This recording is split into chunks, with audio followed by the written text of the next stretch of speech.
This conference will now be recorded.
I do.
Can you hear us?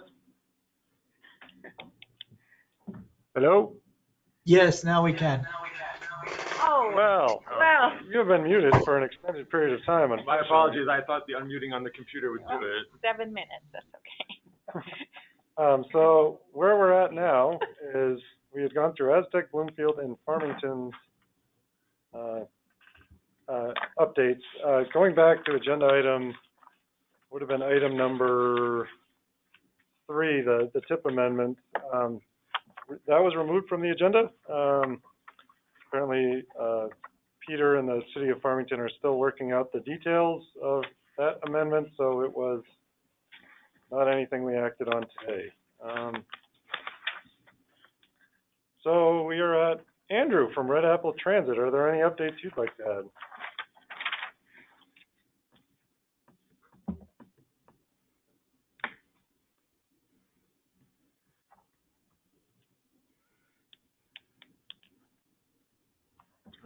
We heard somebody said they could hear That us. was heavier. The only thing I have for me is that I have 3 new buses inbound within the next 30 days.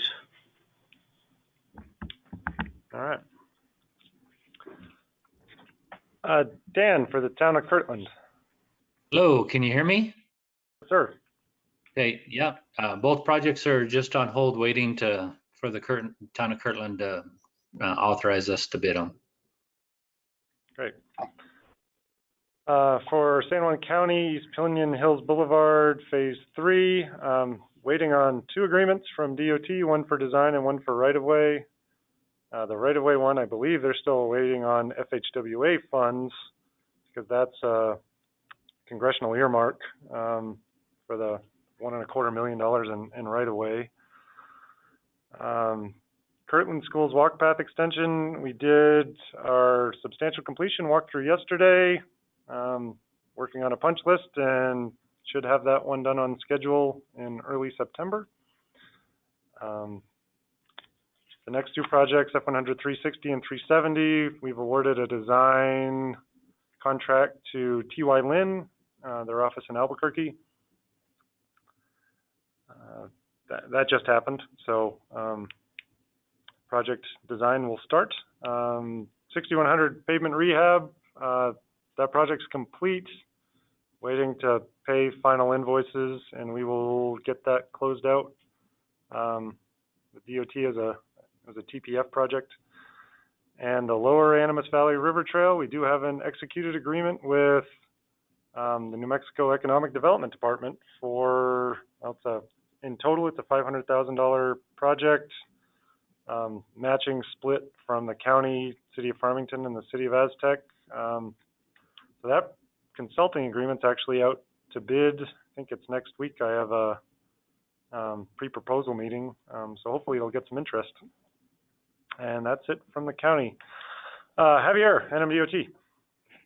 Good morning, everyone. Thank you, Mr. Chair. New Mexico 173 is under construction right now. F100 350, Navajo 36. Our legal team is working on the agreement, and so as soon as that is done, then we'll look to get the plans out for bid. And so it's been a while now, and so I need to check back with them to see where they're at with the agreement. The US 550 pavement rehab, we had the PS&E about 2 weeks ago, and so it's on track to go out to bid soon, with construction to begin next spring. Great, thanks, Javier.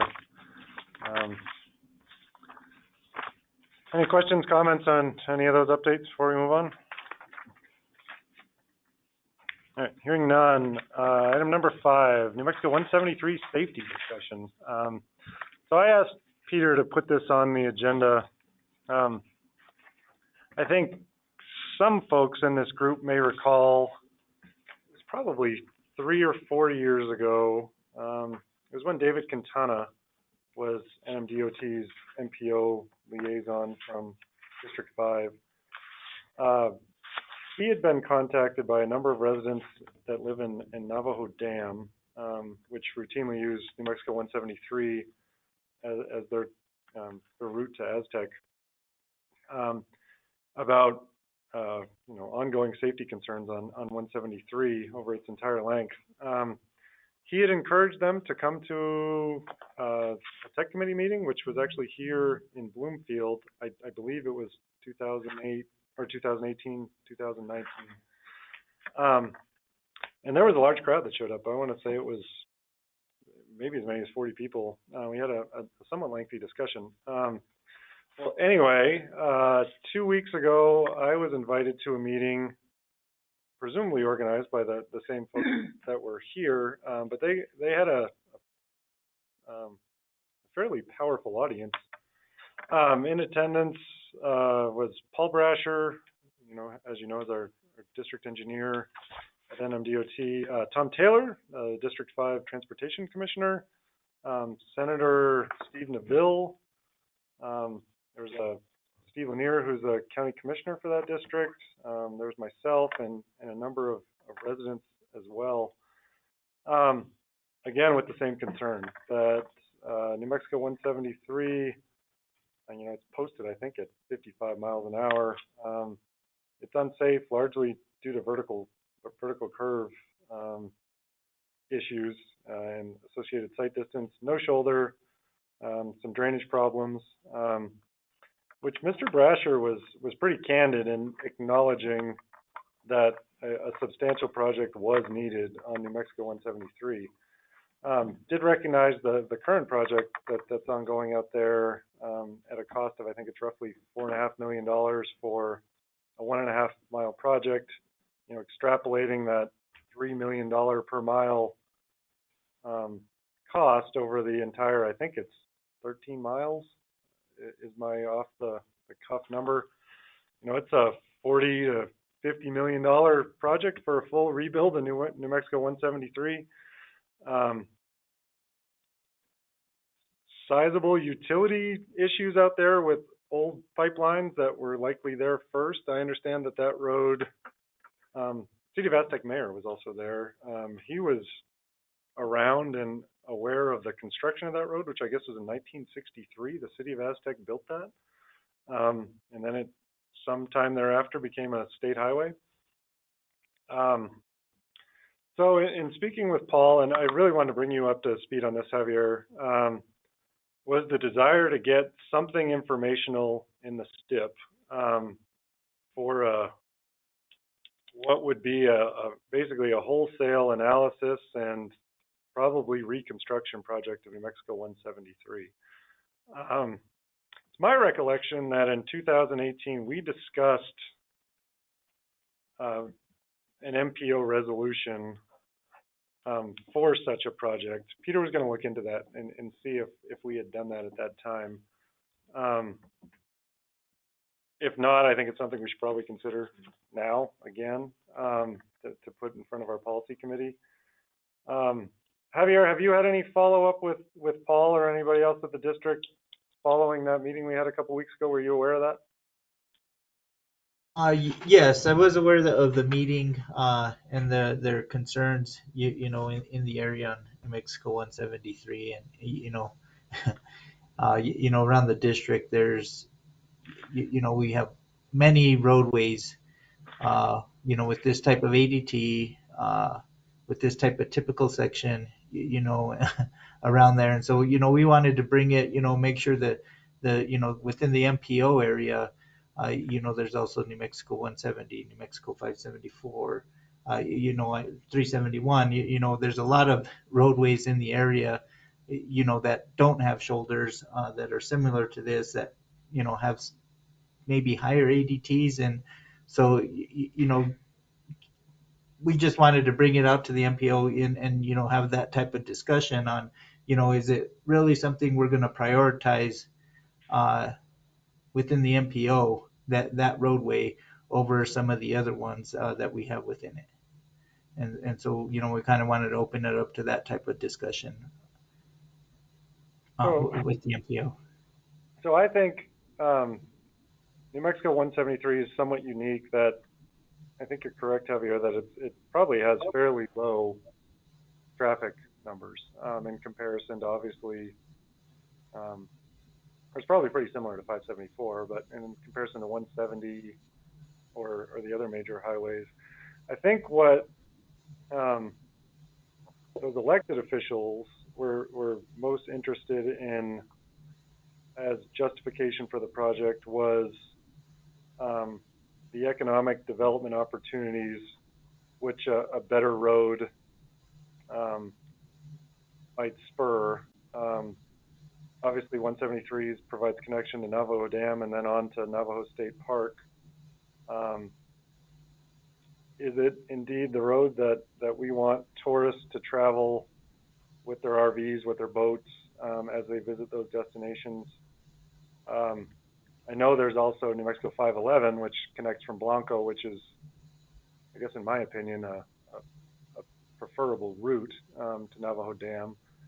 I think for the folks that live there, obviously, City of Aztec is a more prominent economic center than Blanco is. It gets you to Aztec certainly faster, to a supermarket, north to Durango, or even south to Farmington. So I think you're right. It needs to be prioritized. Is it a road that warrants a $50 million investment? I think in time it will. Paul was again pretty candid in his own admission that he felt it was a project that had to happen. Certainly not a project that's likely to happen in the 5-year STIP cycle. But to put something in informationally would be, I think, something I would be in favor of. So we don't lose sight of it. Clearly we've to some degree lost sight of that discussion that happened here 4 years ago, where there was of all the transportation projects that have been discussed at the MPO Tech Committee meeting, this one certainly had the most public involvement. I don't know that there's ever been in a Tech Committee meeting where 40 members of the public showed up. So considering that, I would be in favor of either NMDOT saying yes, as a project sponsor, we'll put something informationally on the STIP, or if that's not something DOT is prepared to do, us as a Tech Committee meeting voting on a resolution recommendation to our policy committee to have a recommendation from the MPO that it be a project that NMDOT prioritize. Anybody else have thoughts on that? I would agree with what you've stated, Chair, and then also look for economic development money, because I agree that section of the road is a tourist attraction or a possible tourist attraction. So we could look at all sources of funding. Do we know, offhand, I should know this, but is it a high crash corridor? I don't know that it's a high crash corridor, but the crashes that do occur are generally deadly. You're seeing head-on collisions. It's a lane deviation coming up over a hill, and it doesn't end well. That's comment made me think that some sort of safety money might be available as well. Yeah, I don't know that you're not seeing. Obviously, there's no major intersections out there. It's through traffic, so they're typically high-speed head-on collisions are what happens.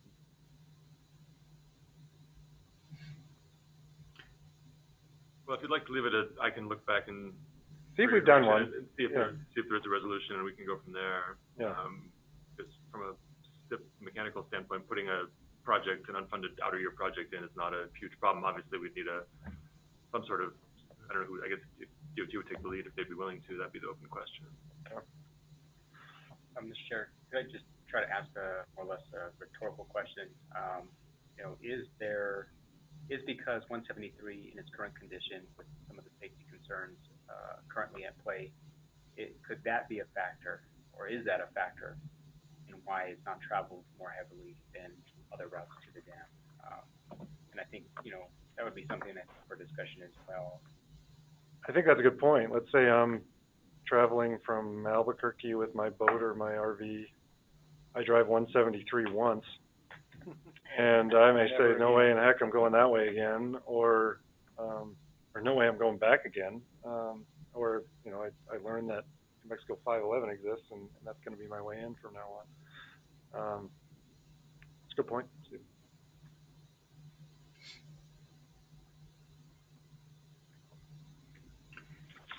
And I can, add a little bit, because, in order to go in our STIP, it's going to have to go out in our outer years. And we can't bring it in until, we bring it into the current 4 years cycle until we've got it fiscally constrained. And it's going to be hard for us at the DOT at the district to ever put it in there. And I think that's what Paul was trying to get at, is I think we're going to have to look for special type of funding from the legislature, from HSIP, which this was applied for, and that's what it was granted for. When we look district wide and we've got interstates and US routes, and that's usually where our federal program goes to. Okay. And so I think, we can put it out there in there, but I just don't want, the public to think that it's going to happen sooner, unless we get other type of funding. So if we're looking for some kind of legislative appropriation, Sure. I would think it would behoove us as a group to put together a resolution of support of a project, and even have that discussion, City of Aztec. That's certainly one I can have at the county, whether or not there want to be commission resolutions as well. I don't know if it makes sense for Bloomfield to do the same or not. Same with Farmington. I mean, I will say the one advantage of putting it in the outer years of the STIP is that some of these programs explicitly ask, is this project identified in a transportation improvement program? And it's always helpful to be able to say yes, even if it's in the unfunded years. Well, maybe it as you said, it's fairly easy enough to slip it in there, but there may be consternation from upper management at DOT asking, why is this project in there? There's no money for it. If Javier were to just slip it in. So I think us getting perhaps some local buy-in from various elected officials, even you could probably get a letter from Senator Neville. Maybe it's something Commissioner, there is the DOT's Transportation Commission meets here, I think it's next week. That's on my list of things to mention. It may be something worth discussing it at that level. What I'm hearing you say, Javier, and correct me if I'm wrong, is it wouldn't be a project that you immediately want to slip into the STIP without some further discussion and potential support from bodies outside of this group. Is that correct? Yeah, I think if we get it on the tip, or we get an appropriation from the legislature, we'll definitely insert it at that point once funding is identified.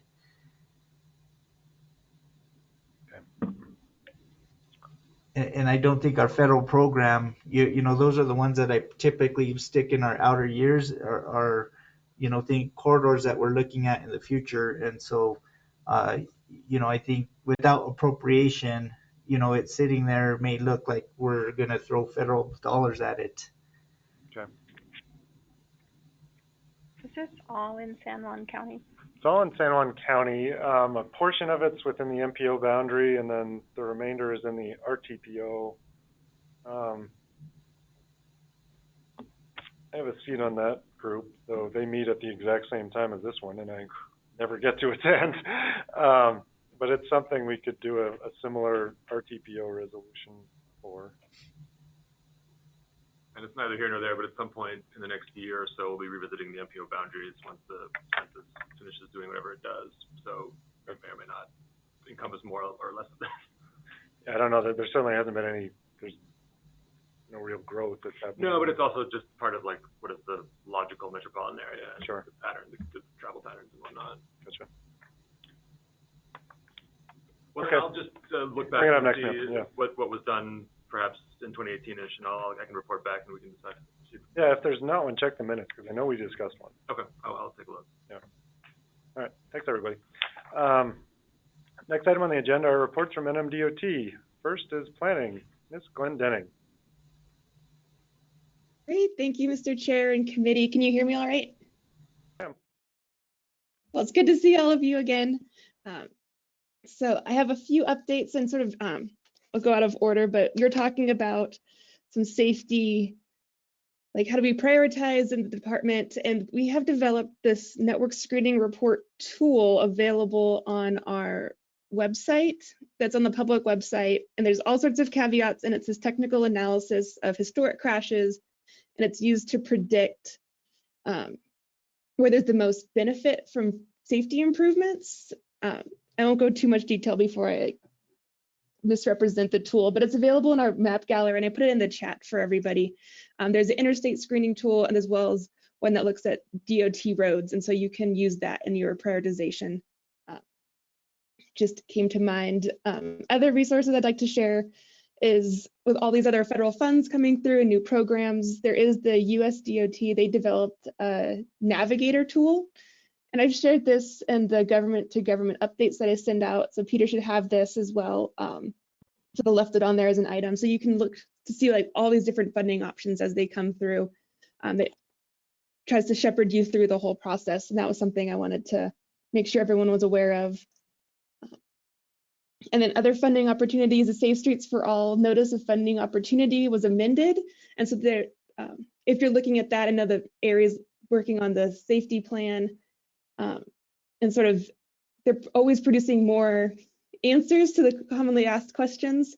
And so it's something to keep apprised of on the Safe Streets for All website, is just like if you have a question, they're still answering questions if you're thinking about applying for these types of projects, or just seeing what other folks are asking. And then the last one I have to share today is this afternoon, actually, is in Albuquerque, but there's a virtual option, is the US DOT has folks out from the Build America Bureau. And so from 1 to 3 today, there's going to be a meeting aimed at tribal and local public agencies to share about their resources. A lot of it is funding resources like low interest loans and other tools that they can help. They also do like project development. So hopefully you can all join and try to find these creative solutions to funding these big projects. Great. Thanks, Shannon. Any questions for Shannon? All right. Javier, District 5. Just, you know, again, to mention, the commission meeting is going to be in Farmington next Thursday. So, you know, some of the NMDOT District 5 staff will be in attendance, as well as, you know, the whole commission and upper management. The new secretary will be in attendance also. And so, you know, there'll be a chance for you all to, you know, see him and meet him. And I will be in the area as well. So I look forward to seeing you all in person. It's been a while, so. And for anybody who's interested, it's 8:30 next Thursday at the Civic Center. That is correct. And the on the agenda for sure is the transportation project funds. They'll be approving the projects that were selected. In anticipation of that, Javier, did our projects, are they as applied for being recommended to the commission for approval, or is that not something you can release just yet? Yeah, I do believe the list is on the agenda that's on the website or on there. And so, yeah, I'm pretty sure. Sorry, I don't have my list in front of me, but I do believe there was 4 projects on it from the Farmington MPO. Okay, cool, thanks.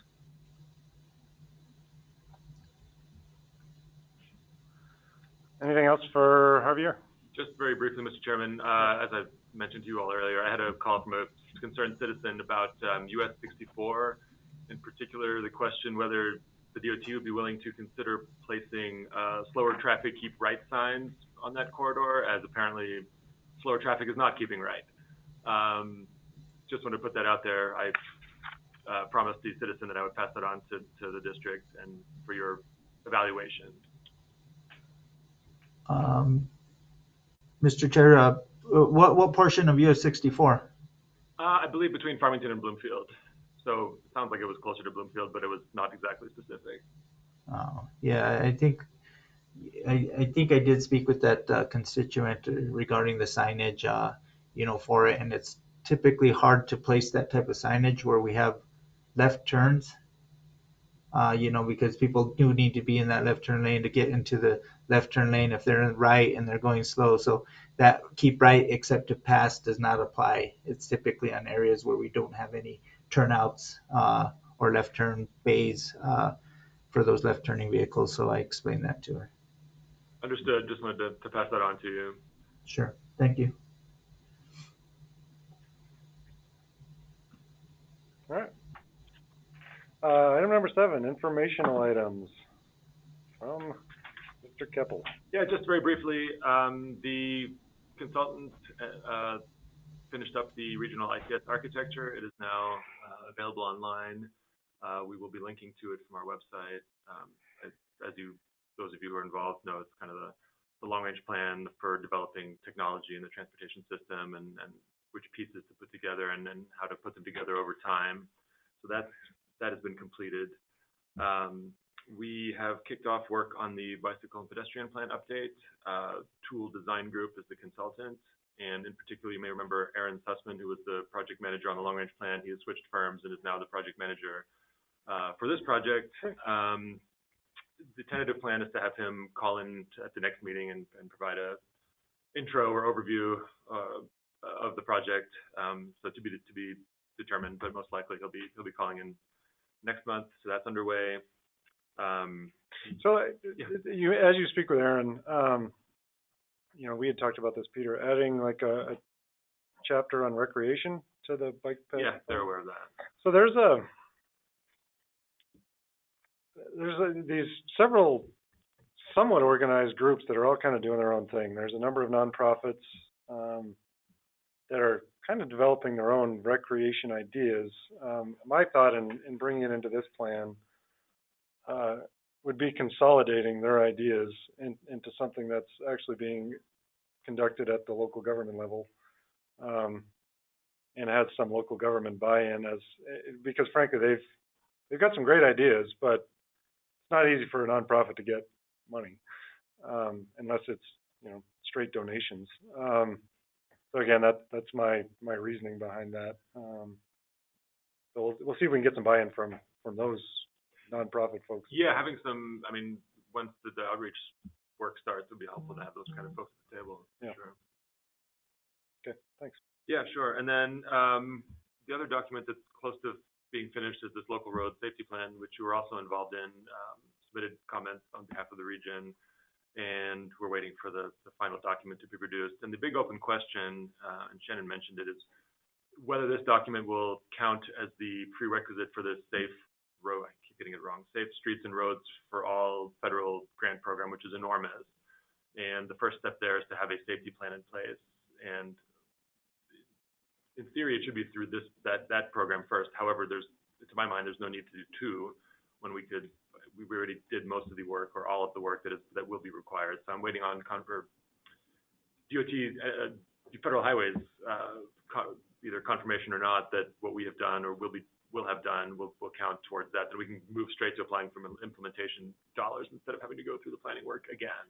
Can we just rebrand it if we need? That's kind of what I'm hoping. Yeah. We just put a different stamp on it, or make whatever minor adjustments to make it eligible. But it just seems, to my mind, pointless to waste another 6 months or a year on planning work when we've already just done it with the consulting firm, engineering and crash analysis and all that stuff. So to be TBD on that one. Okay. And then, sorry. Last but not least, ordinarily at this time of year, we'd be asking for functional class updates from our member governments. However, NMDOT is not currently accepting them because, again, we are waiting on the census redesignation as to what is urban and urbanized and what is not, and that kind of influences what certain road categories are. So we will be bringing potential functional class changes back to you all when NMDOT says they're accepting them. So that's where we are on that. And then, yeah, like I said, or like Javier mentioned too, the NMDOT Commission in Farmington next week. It'll be interesting to see them in person. Yeah. And that's it from staff. Any questions for Peter? Peter, does the policy committee have that agenda, do you know, for next week's meeting? We can pull it off DOT's website. I was going to do that after this meeting. Yeah, I can take a look. send it to them. Yeah, I think that might be a good idea. Yeah, that's a good idea. I'll do that.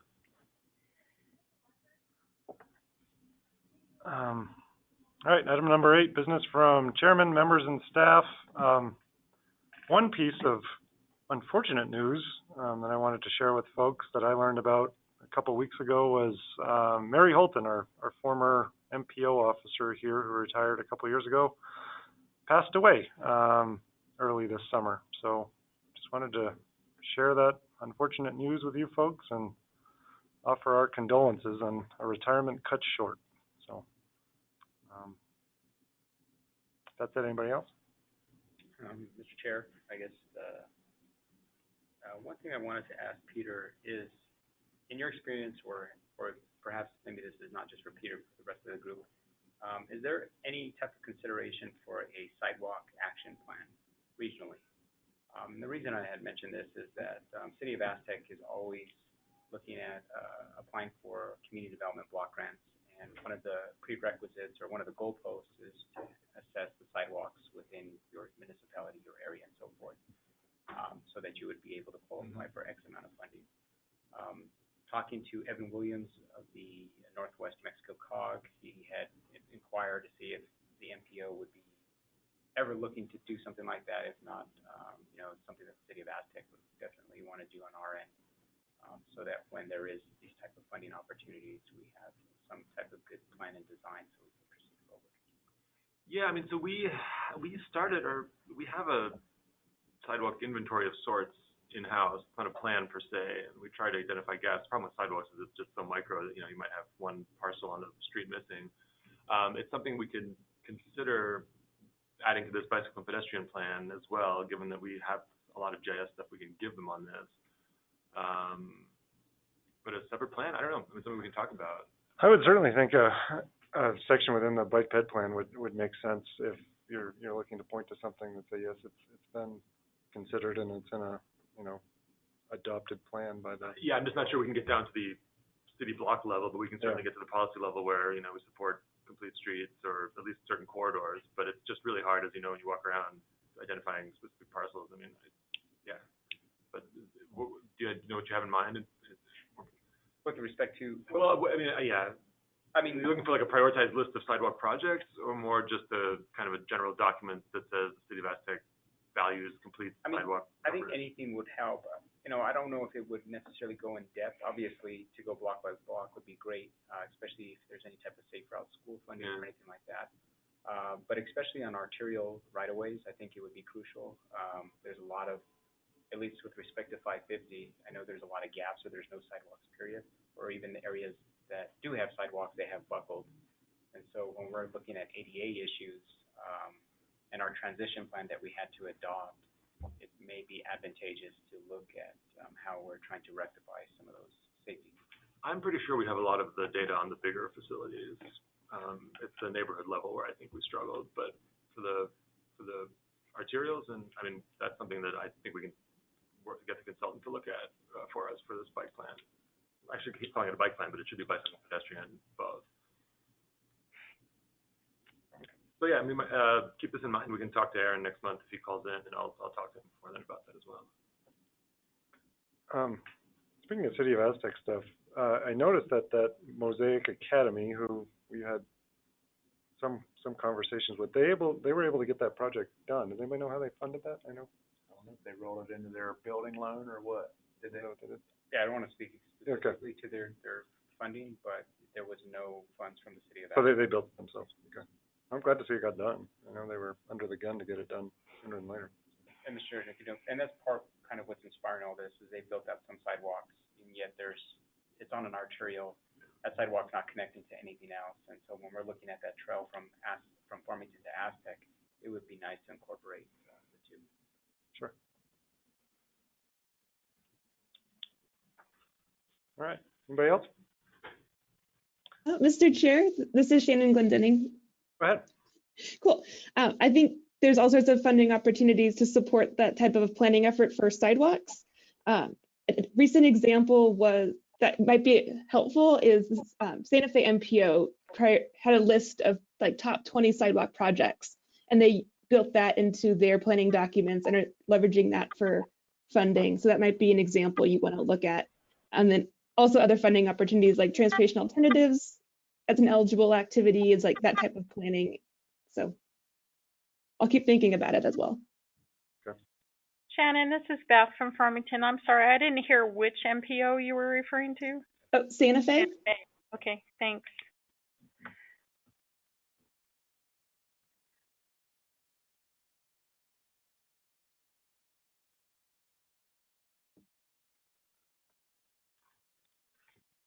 All right. Public comment on any issues not on the agenda. No one from the public here. Any comments received? None. All right. With that, is there a motion to adjourn? Mr. Chair, I'll move to adjourn. Motion in a second. All in favor, say aye. Aye. All opposed? All right. Have a great day, everyone. Thank you, everybody. Thank you. So Peter, the minutes are signed.